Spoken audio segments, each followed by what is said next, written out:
We're trying to put a guilty man in the chair where he belongs.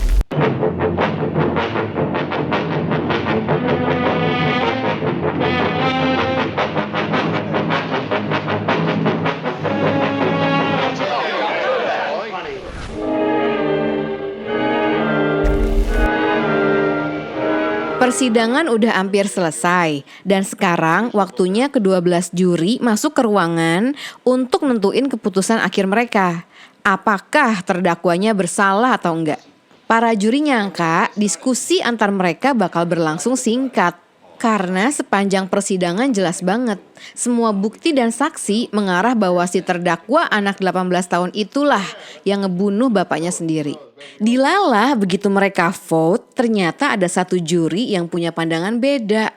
Menurut si juri itu, selain si anak ada kemungkinan gak bersalah, banyak terjadi kejanggalan juga di dalam persidangan tadi. Tapi apa mungkin satu suara bisa ngerubah 11 suara lainnya?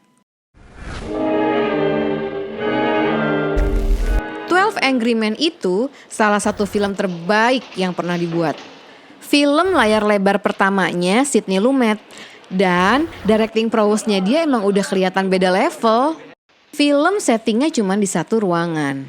Tapi dia bisa bikin lebih menarik dari film yang setnya berpuluh-puluh dan megah-megah. Aktornya brilian semua. Dan kita dibuat untuk kenalin karakter mereka luar dalam banget. Padahal cuma dengan clue-clue yang subtle. Tensionnya dengan apik dibikin naik turun sepanjang film. Dan selalu ada sesuatu yang ngebuat kita tertarik untuk nonton terus. Bahkan di set yang sama pun look dan nuansanya bisa berubah-ubah.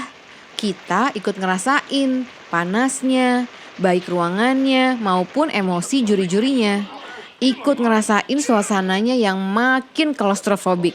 Dari blocking dan pilihan lensa yang motivasinya berubah sepanjang film. Pas kedudukan juri mulai seimbang 6 lawan 6, kipas angin yang tadinya mati akhirnya bisa nyala. Dan kita pun jadi ikut ngerasa keadaan mulai adem. Banyak hal subliminal keren kayak gitu tuh di film ini.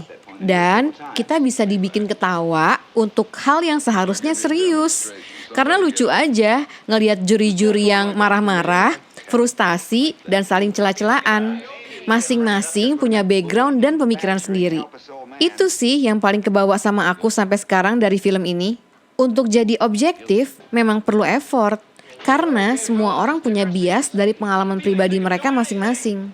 Dan satu lagi, meskipun kita punya pemikiran yang beda sendiri, kayak di film ini yang 1 lawan 11, selama kita bisa mempertanggungjawabkannya, ya gak perlu takut. Suara terbanyak belum tentu suara yang benar. Oke, sesama movie lovers, thank you so much for watching. Jangan lupa ya, like dan subscribe-nya. Sampai ketemu di Sinemaru episode berikutnya. Bye-bye.